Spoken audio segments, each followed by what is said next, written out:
If someone were to ask you, other than Jesus Christ, who in the New Testament is the person who has done more for the kingdom, you probably would say the Apostle Paul.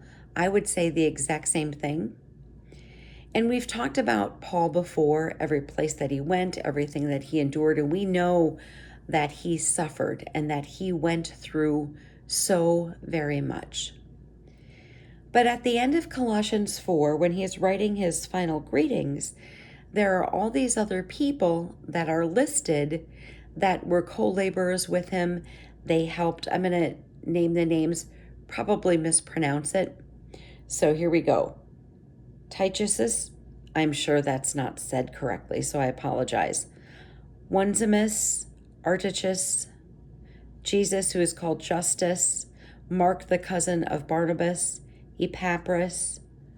It speaks about Nymphas. It speaks about Luke. So all of these people are listed as co-laborers with the Apostle Paul. Onesimus, he says, is a faithful and beloved brother. Aristarchus, my fellow prisoner, greets you. I don't know that I pronounced it that way the first time I said his name. I apologize, but we have all of these people who are fellow workers with Paul for the kingdom of God.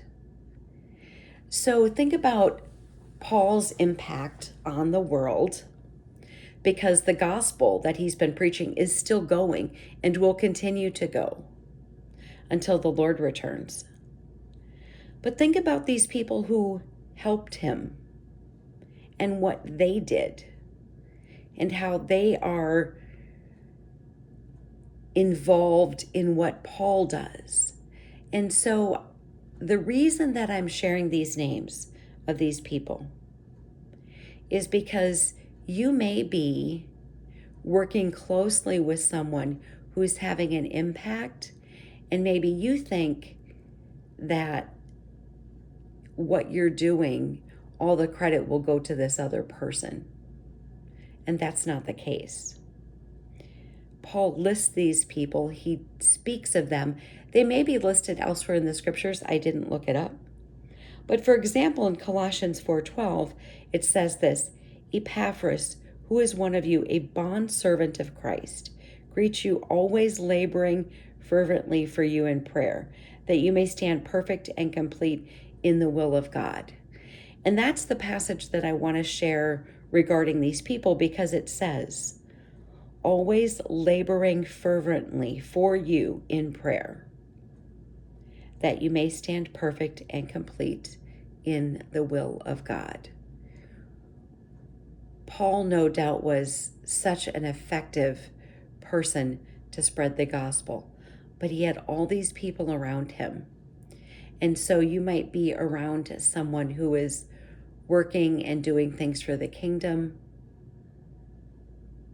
These people are mentioned in the scriptures. That's pretty cool. Think about that.